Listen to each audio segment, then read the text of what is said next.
So magandang araw sa inyo mga bro, and welcome kayo ulit sa aking YouTube channel na kung saan makakuha kayo ng tips and idea about sa ating mga motor.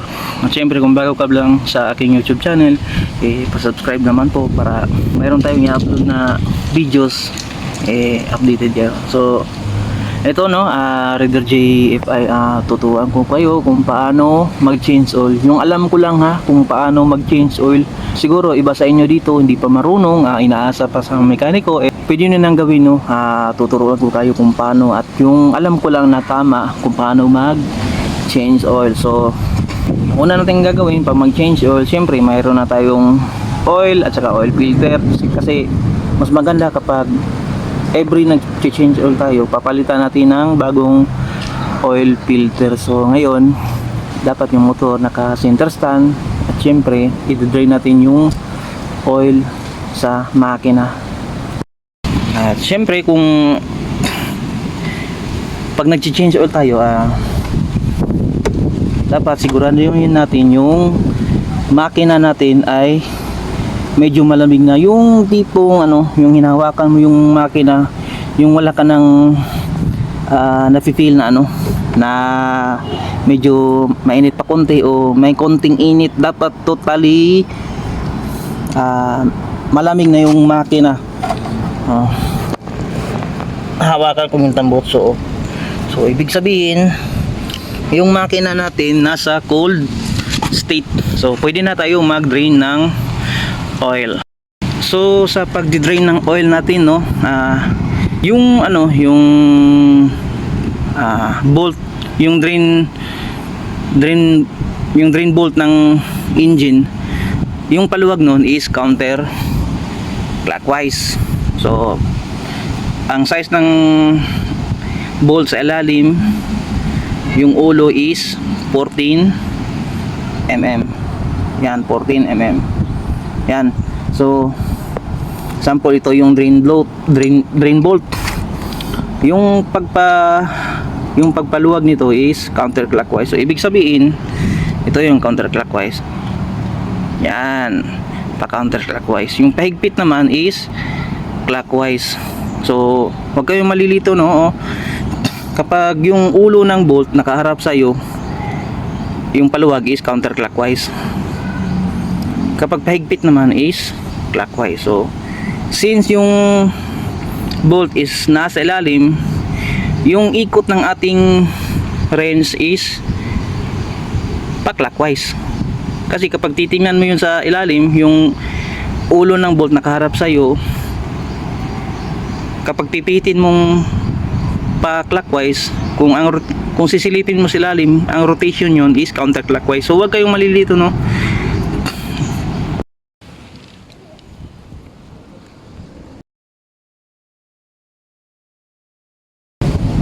So gamit kayo ng ng 14 mm na wrench, tapos meron kayong katulad ito o basta yung tagasalo ng ng oil. Nakita niyo yung drain bolt oil, drain bolt at engine drain bolt. Pinitin nyo pa ito. Yan, paluwag. Yan. Tapos kakamayin nyo lang.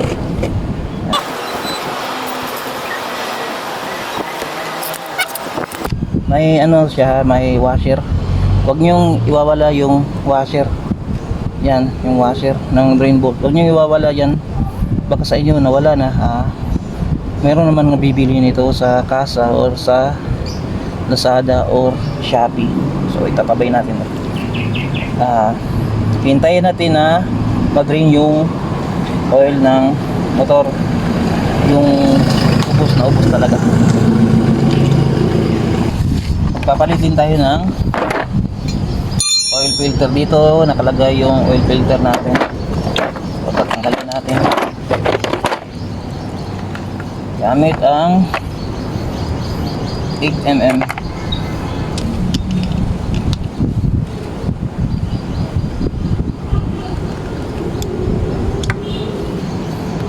8 mm, counterclockwise din.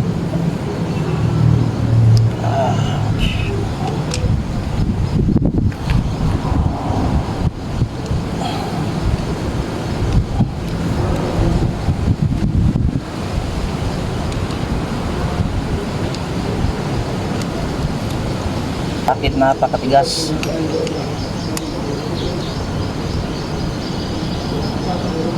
Oops. Yun. Oops. Yun.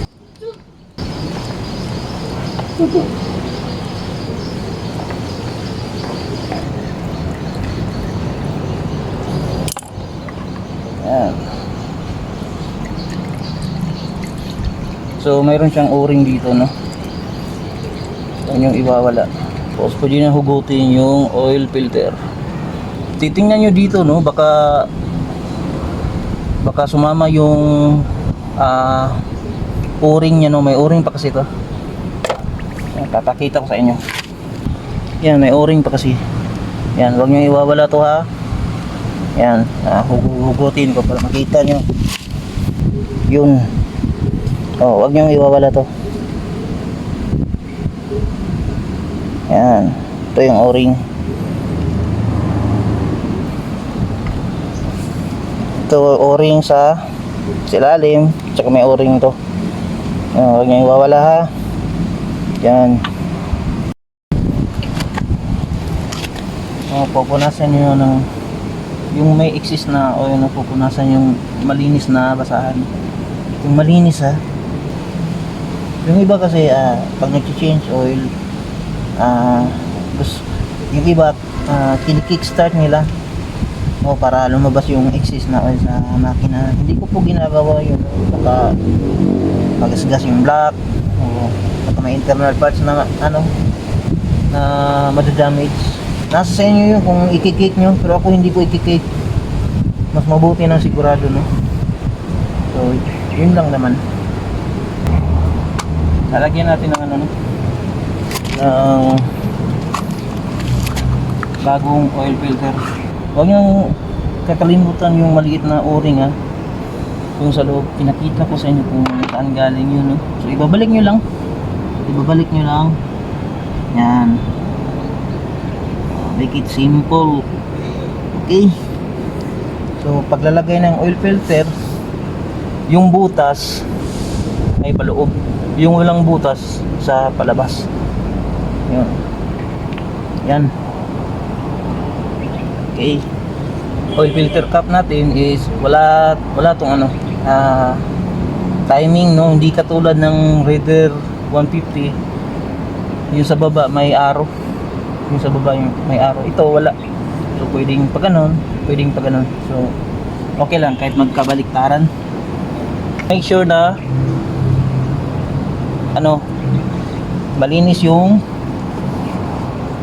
mga bolts natin. Walang dumi. Dapat malinis talaga, no? Kapag pinalik yung screw ay yung bolt, hindi kayo problema kung walang dumi. Kapag mayroong dumi, baka kakainin niya yung thread dito.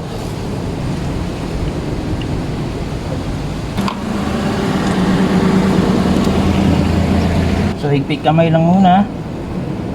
Yan. May konting oil, pupunasan. So at this time, ihigpitan na natin nung oil filter cover bolt. Ito yun, yung dalawa. Kapag kulang to sa higpit, sa katagalan luluwag to. Oo. Kapag sobrang higpit naman, baka ma-lost thread nyo, no? So yung dalawa pareho masakit sa ulo yun. Para makuha yung tamang higpit, gagamitan natin siya ng torque wrench, yung maliit. So 5 Newton meter hanggang 25 Newton meter. So ang sukat ito ng torque value is 10 Newton meter. Exercise muna natin yung torque wrench natin. Sasagyan natin sa 25 para malubricate yung ibang parts. Yung mekanismo dito sa torque wrench. So babalik na natin sa baba. So gamit tayo ng syempre 8mm socket. Yun. So iset natin sa 10 Newton meter. Pagkatapos yung naset na sa 10 Newton meter, ilalak nyo yung sa baba para hindi kumalas. So higpitan natin yung oil filter cover bolt na 10 Newton meter.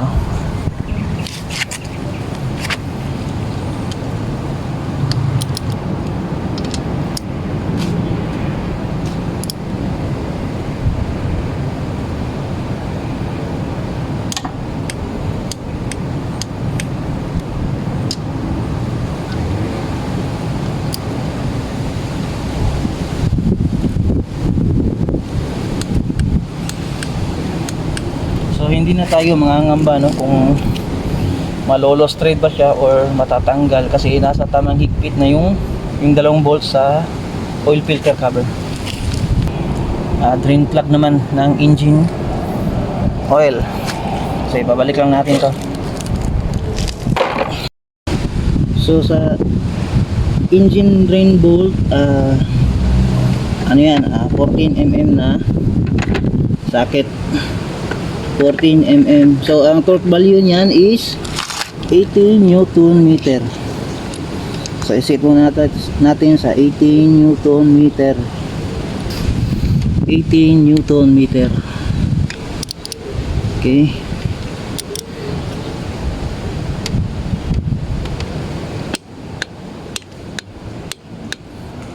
So yun.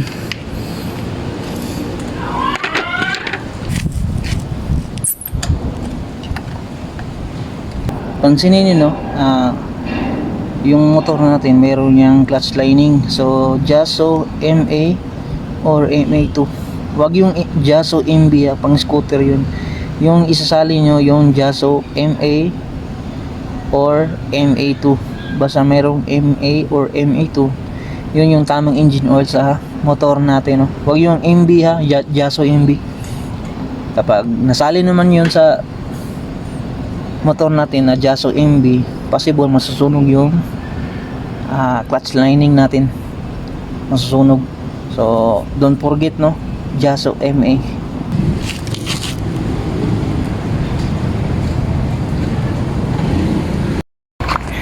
So based dito sa ano no, sa owner's manual ng motor,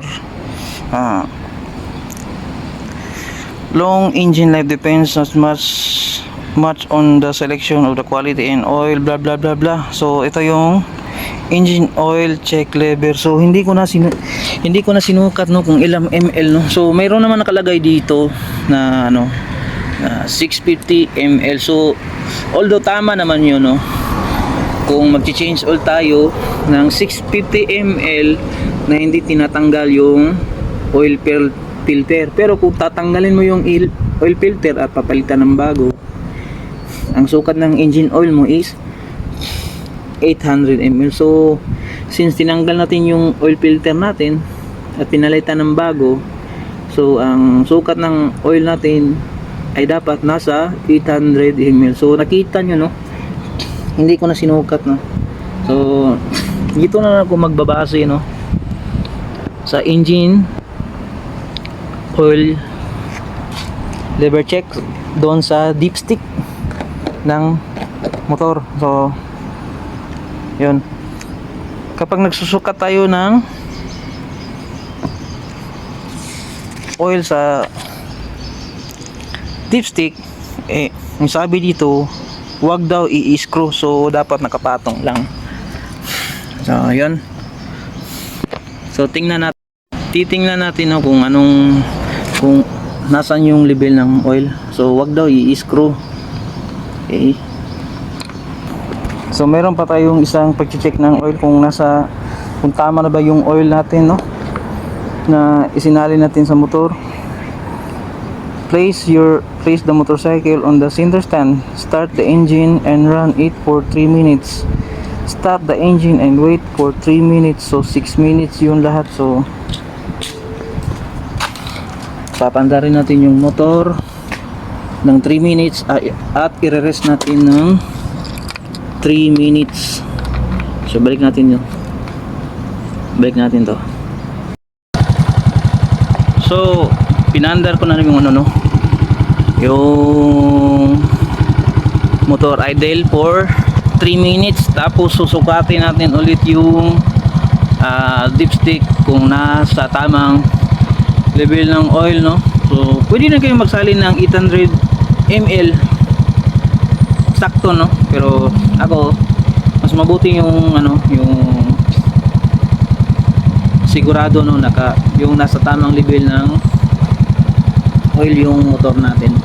So yun, papandarin ko muna ng 3 minutes, tapos i-rest natin ng 3 minutes, then check yung dipstick. So after 3 minutes, no, turn off na natin yung motor, tapos i-rest natin siya ng 3 minutes again, bago tayo mag-check ng oil level sa dipstick. So hintayin natin yung 3 minutes. Yun, no, after 3 minutes of resting, so pwede na natin i-check ang oil sa dipstick. I-screw yun, and after that pwede natin silipin kung nasa na yung level ng oil. So nakita niyo, no, very low, no, yun, very low. So sasalinan natin siya hanggang makuha natin yung ideal na oil level natin, no. So dapat nasa gitna siya or malapit sa full, no, para lubricated ng maayos yung mga parts natin sa loob. So sasalinan ko muna, no. So yun, no, magsusukat ulit tayo ng oil pagkatapos ko salina, no. Pero inulit ko yung proseso, no. Naka-idle siya ng 3 minutes, tapos i-rest mo siya ng 3 minutes. So yun, pinunasan ko na yan, no, para makita natin yung oil level, no. So susukatin na natin kung nasa ideal na ba yung oil level natin. So yun, no, okay na yan. So dito check the engine oil level with engine oil dipstick. The dipstick comes out together with the oil filter with the oil filter cap as shown. The level found the dipstick should be L low, yan, letter L, and F full line. So hanggang dito lang, no, yung level ng oil natin, no, yan sa pagitan ng L at saka sa letter F. So yung atin almost almost dito sa F, yan, parang level na sa F, no. So goods na yun, no, basta nandito lang in between sa letter F at saka sa letter L. So yun lang, no, kung paano mag change oil ng Raider JFI. So make sure na malamig na masyado yung makina, yung wala ng may konting init, no.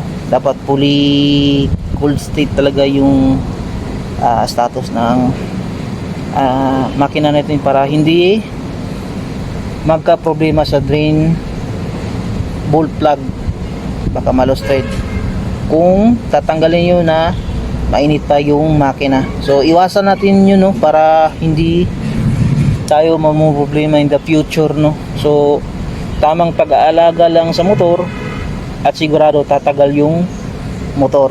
So naigpitan natin sa tamang torque value yung oil filter cap at saka yung drain bolt plug para hindi malo-straight o lumuwag. So kahit ratratin mo yan ng top speed, hindi ka na mangagamba nga mahuhulog yung drain bolt plug mo or yung engine cover bolt sa oil filter, no. So yun lang.